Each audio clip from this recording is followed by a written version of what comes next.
Good morning વિદ્યાર્થી મિત્રો.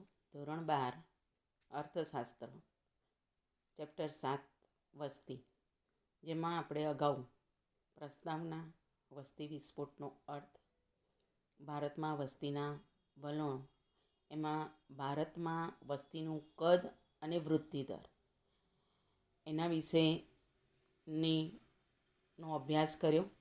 એનું વિશ્લેષણ અને તારણો પણ આપણે જોયા. હવે આજે ભારતમાં સ્ત્રી અને પુરુષની વસ્તી તેમજ ભારતમાં જાતિ પ્રમાણ એનો અભ્યાસ આપણે કરીશું. આ બે વલણોનો. તો બીજું વલણ છે ભારતમાં સ્ત્રી અને પુરુષની વસ્તી. ભારતની કુલ વસ્તીમાં જુદા જુદા વર્ષો દરમિયાન સ્ત્રીઓ અને પુરુષોની સંખ્યા કેટલી છે તે સ્ત્રી પુરુષના પ્રમાણ દ્વારા જાણી શકાય છે. તો કોષ્ટક દ્વારા એની રજૂઆત. કોષ્ટક 7.2 ભારતની કુલ વસ્તીમાં સ્ત્રી પુરુષનું પ્રમાણ. વર્ષ 1951. પુરુષની વસ્તી કરોડમાં 18.55, ટકામાં 51.37%.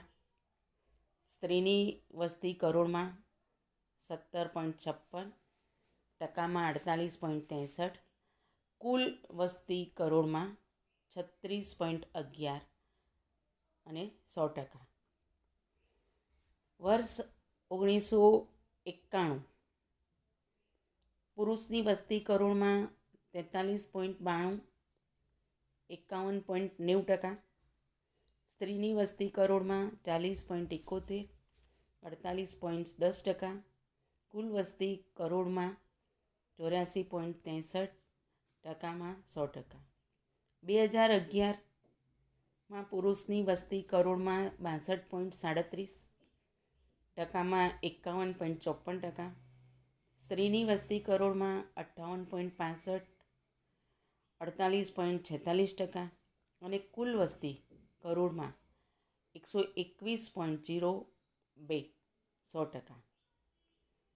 આ 2011નો જે વસ્તી ગણતરી થઈ એના આધારે સેન્સસ ઇન્ડિયા ભારતનું વ્યક્ત થયેલું છે. નોંધ: કૌંસમાં આપેલ સંખ્યા જે છે એ ટકાવારીનું પ્રમાણ દર્શાવે છે.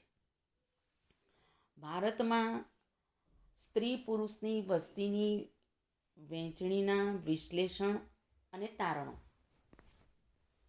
1951થી 2011ના સમયગાળા દરમિયાન પુરુષની કુલ વસ્તી અને સ્ત્રીની કુલ વસ્તીમાં સતત વધારો થયો છે, જે ઊંચા વસ્તી વૃદ્ધિ દરનું પરિણામ છે. 51થી 2011 દરમિયાન એમ કે આ જે સમયગાળા દરમિયાન છે એમાં એમ કે પુરુષની કુલ વસ્તી અને સ્ત્રીની કુલ વસ્તીમાં સતત વધારો થયો છે, જે ઊંચા વસ્તી વૃદ્ધિ દરનું પરિણામ છે.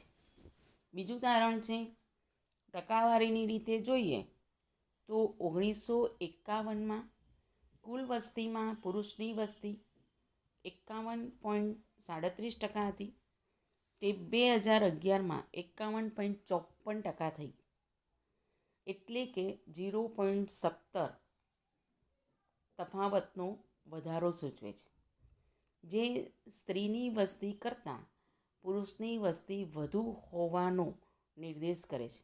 જેમ કે સ્ત્રીની વસ્તી કરતાં પુરુષની વસ્તી વધુ હોવાનો નિર્દેશ કરે છે.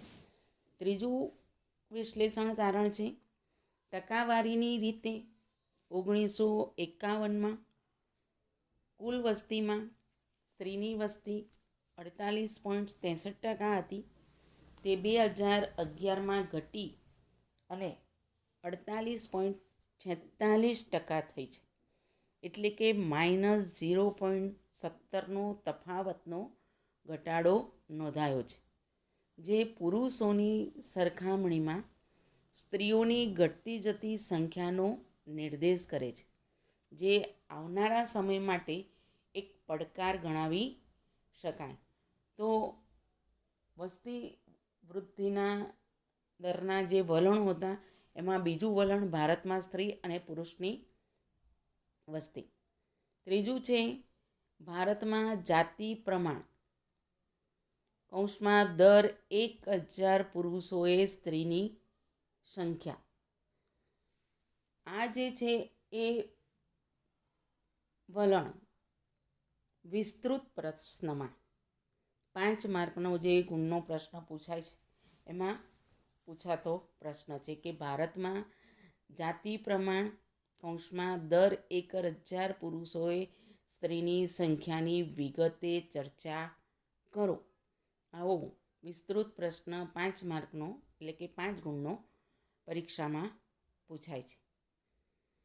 દેશની વસ્તીમાં પ્રતિદર 1000 પુરુષો દીઠ સ્ત્રીઓની સંખ્યાને સ્ત્રી પુરુષનું પ્રમાણ અથવા તો લિંગ પ્રમાણ અથવા જાતિ પ્રમાણ તરીકે ઓળખવામાં આવે છે.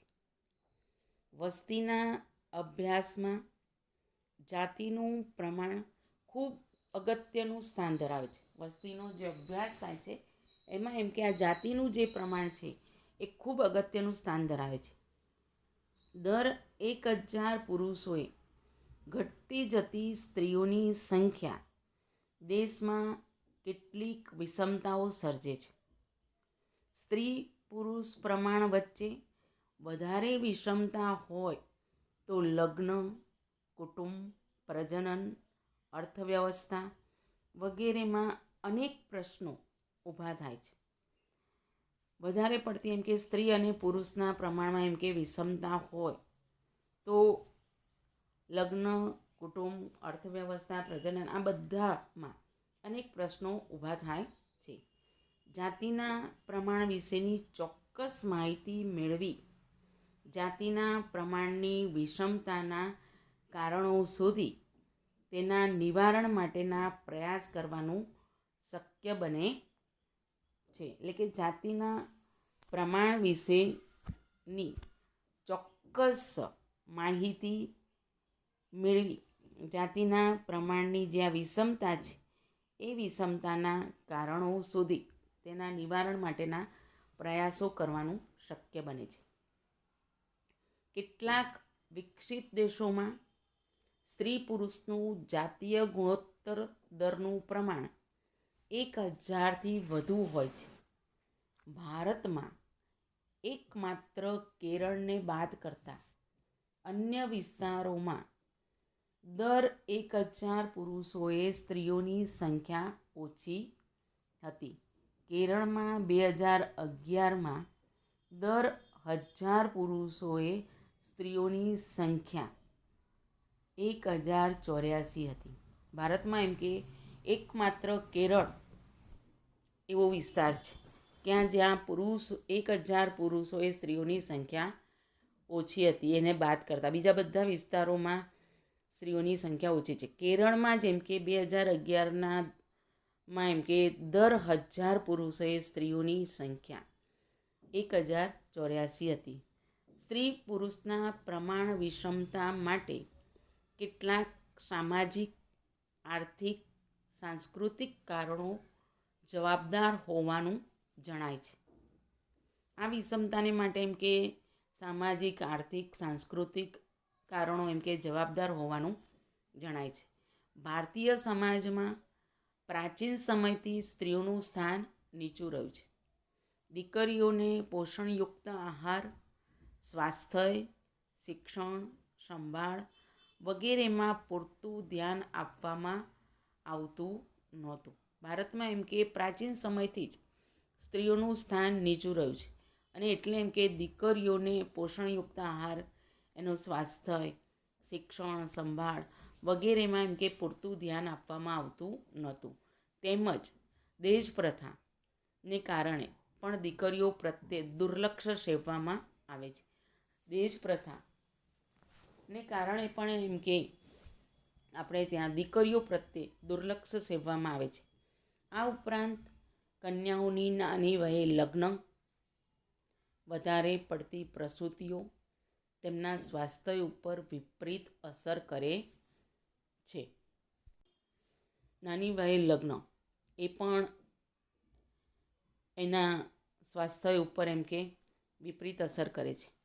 તેના કારણે કન્યાઓનું બાળ મરણ અને પુખ્ત વયની સ્ત્રીઓનો મરણ દર ઊંચો રહે છે. જેના કારણે ભારતીય સમાજમાં કુલ વસ્તીમાં પુરુષો કરતાં સ્ત્રીઓનું પ્રમાણ ઓછું રહે છે. કોષ્ટક 7.3 ભારતમાં જાતિ પ્રમાણ વર્ષ દર 1000 પુરુષોએ સ્ત્રીઓની સંખ્યા ભારત અને દર 1000 પુરુષોએ સ્ત્રીઓની સંખ્યા ગુજરાત. 1901ના વર્ષમાં 972 ભારતમાં, જ્યારે ગુજરાતમાં એમ કે સ્ત્રીઓની સંખ્યા 954. 1931ના વર્ષમાં ભારતમાં સ્ત્રીઓની સંખ્યા 950 અને ગુજરાતમાં 945. 1961ના વર્ષમાં સ્ત્રીઓની સંખ્યા 941 અને ગુજરાતમાં 940. 1991ના વર્ષમાં ભારતમાં સ્ત્રીઓની સંખ્યા 927, ગુજરાતમાં 936. 2001માં ભારતમાં સ્ત્રીઓની સંખ્યા 933, ગુજરાતમાં 921. 2011ના વર્ષમાં ભારતમાં સ્ત્રીઓની સંખ્યા 940, ગુજરાતમાં 918. વિશ્લેષણ અને તારણો. પહેલું તારણ: 1901થી 1991 દરમિયાન ભારતમાં દર 1000 પુરુષોએ સ્ત્રીઓની સંખ્યા ઘટતી જતી જોવા મળે છે. પરંતુ 2001 અને 2011ના વર્ષ દરમિયાન દર 1000 પુરુષોએ સ્ત્રીઓની સંખ્યામાં નજીવો સુધારો જોવા મળે છે.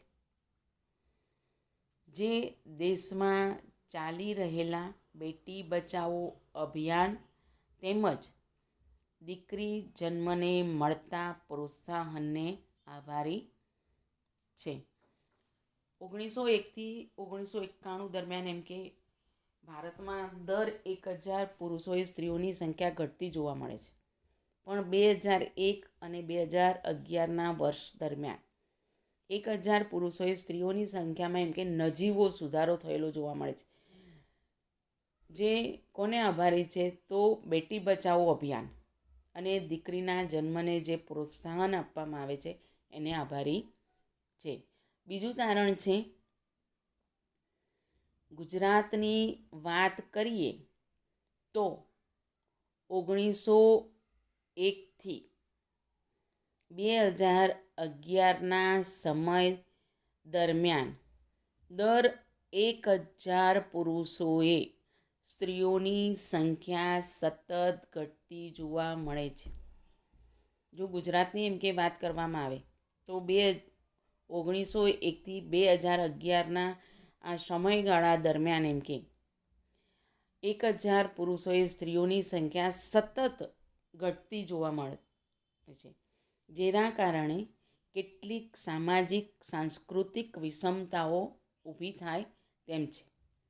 સ્ત્રીઓના સતત ઘટતા જતા પ્રમાણના કારણોની ચર્ચા કરીએ તો પુત્ર પ્રાપ્તિની ઘેલછાને કારણે આધુનિક યુગમાં તબીબી સાધનો સ્ત્રી ભ્રૂણ હત્યામાં સહાયક બન્યા છે. આ જે ઘટતું જતું પ્રમાણ છે એના કારણોની એમ કે જો ચર્ચા કરીએ તો પુત્ર પ્રાપ્ત કરવાની જે લોકોની ઘેલછા છે એ ઘેલછાને કારણે એમ કે આધુનિક યુગમાં તબીબી સાધનો સ્ત્રી ભ્રૂણ હત્યામાં સહાયક બની રહે છે. આ પરિસ્થિતિને અટકાવવા માટે સરકારે કાયદાકીય પ્રતિબંધ જરૂર બનાવ્યા છે. આ પરિસ્થિતિને રોકવા માટે એમ કે સરકારે કાયદાકીય પ્રતિબંધ જરૂર બનાવ્યા છે, પરંતુ આ કાયદાઓનો અમલ મોટા ભાગે કાગળ ઉપર જ રહી જાય છે. કાયદાકીય પ્રતિબંધ બનાવ્યા છે, પરંતુ આ કાયદાઓનો અમલ એમ કે મોટા ભાગે કાગળ ઉપર જ રહી જાય છે. પંજાબ, હરિયાણા અને ગુજરાત જેવા આર્થિક રીતે સમૃદ્ધ રાજ્યોમાં સ્ત્રી પુરુષ પ્રમાણની અસમતુલા વધુ જોવા મળે છે. પંજાબ, ગુજરાત, હરિયાણા એવા રાજ્યો છે જ્યાં આર્થિક રીતે સમૃદ્ધ રાજ્યો છે, અને આ સમૃદ્ધ રાજ્યોમાં એમ કે સ્ત્રી પુરુષ પ્રમાણની અસમતુલા વધુ જોવા મળે છે. એમ કે આગળના વલણનો અભ્યાસ હવે પછી આપણે કરીશું.